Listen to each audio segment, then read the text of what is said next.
Assalamualaikum warahmatullahi wabarakatuh. Berjumpa kembali dengan saya di YouTube channel Amir Santos. Kali ini saya lagi berada di pesarian atau makam Syekhona Khalil Bangkalan. Syekhona Khalil Bangkalan berasal dari keluarga ulama.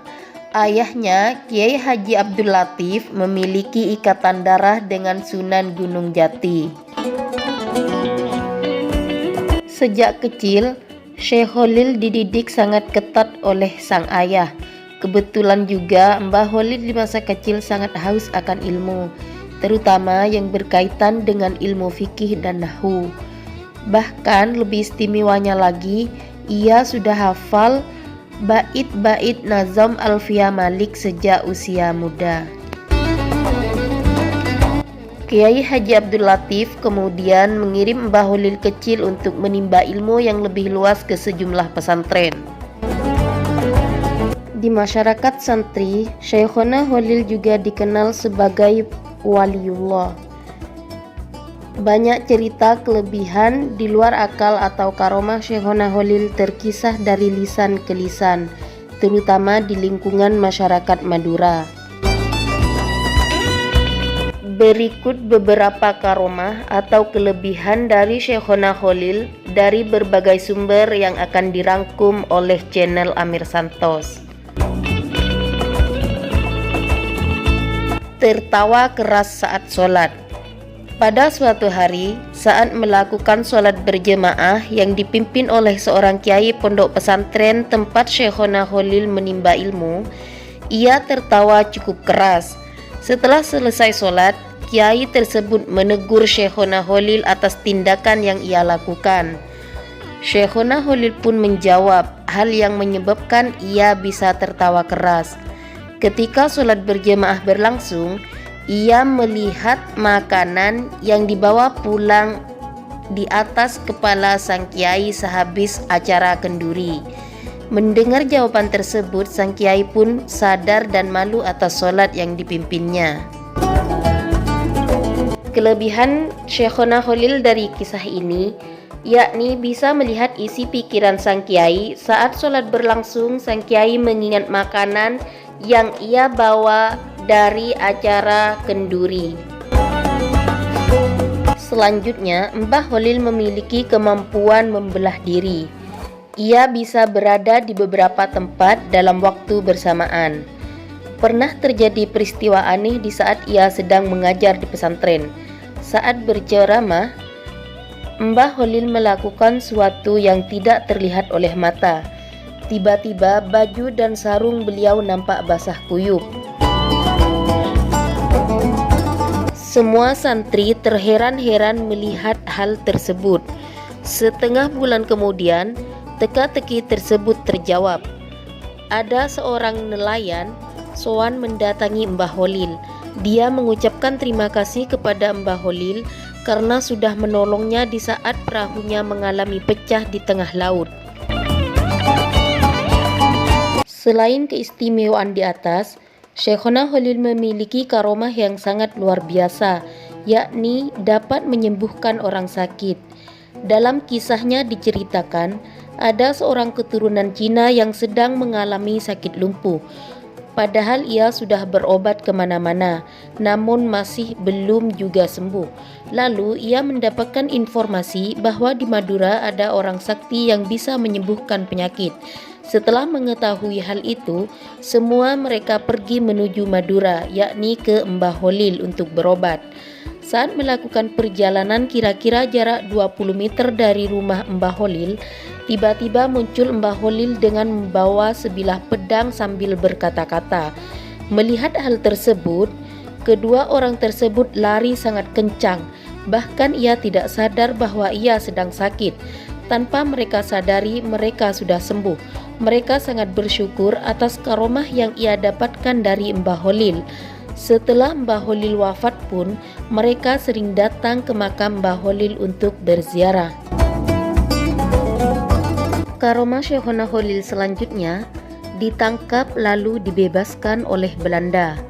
Syekhona Khalil pernah ditangkap oleh Belanda karena dituduh melindungi beberapa orang yang terlibat perlawanan terhadap kolonial di pondok pesantrennya.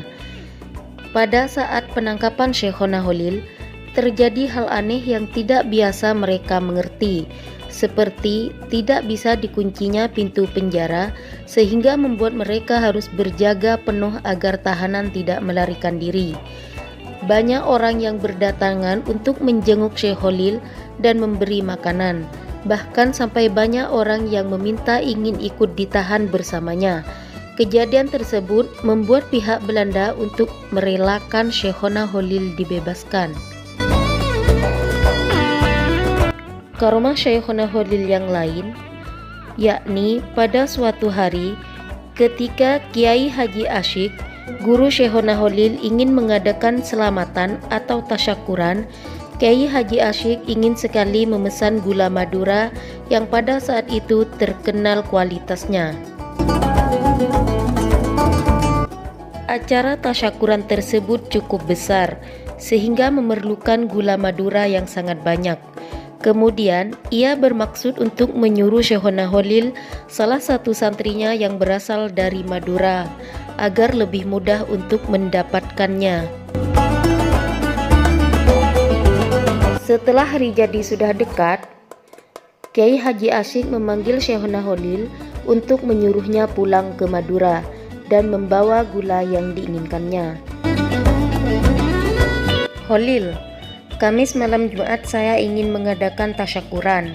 Bisakah kamu pulang dan membawakan gula Madura dibawa ke sini? Tanya Kiai Haji Asyik kepada Syekhona Holil. Iya Kiai, ucap Syekhona Holil dengan hormat dan patuh pada sang guru.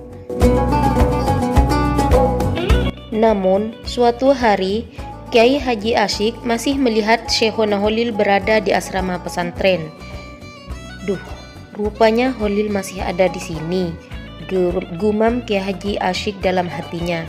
Ia merasa gelisah dan panik, takutnya gula Madura yang dipesan tersebut tidak ada pada waktunya.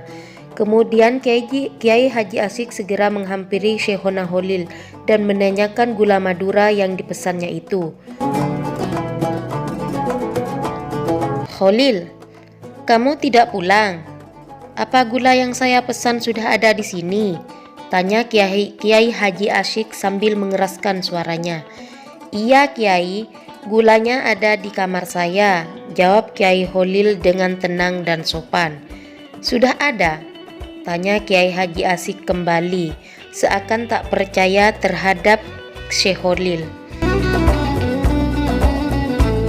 Kemudian, Kiai Haji Asyik memanggil para santri yang lain dan menyuruhnya untuk mengambil gula Madura yang ada di kamar Syekhona Holil untuk dibawa ke gudang penyimpanan.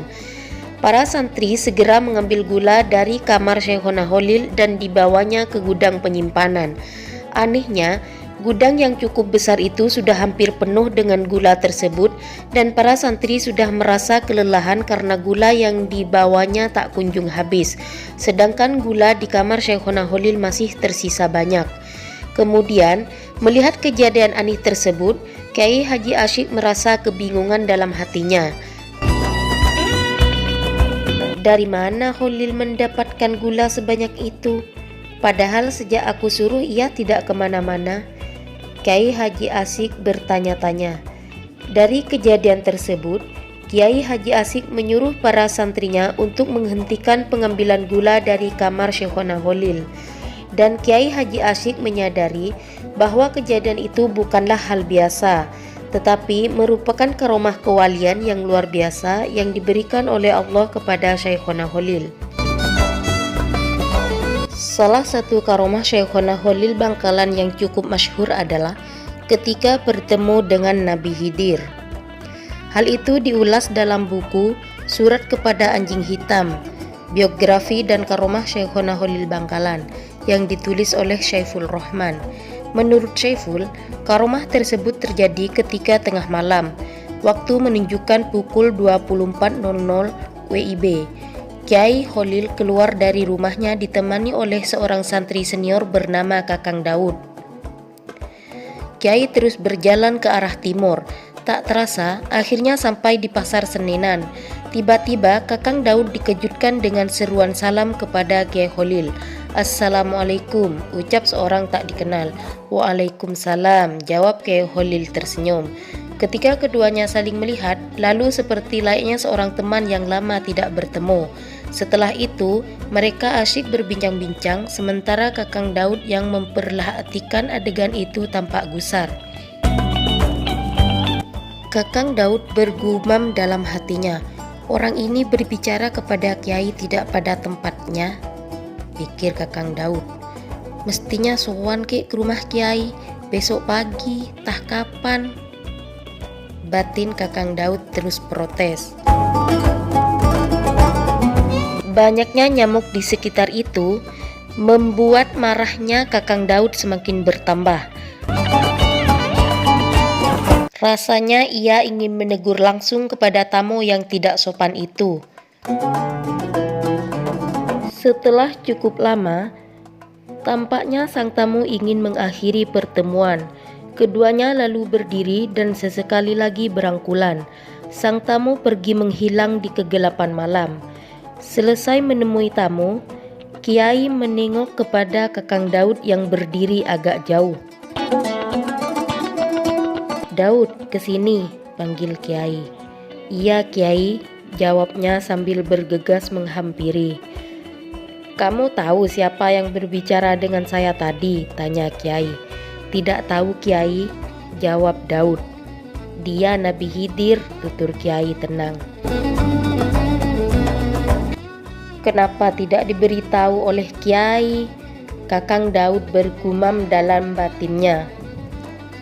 Melihat kekecewaan yang dalam di wajah muridnya, Kiai Khalil menepuk pundak Kakang Daud.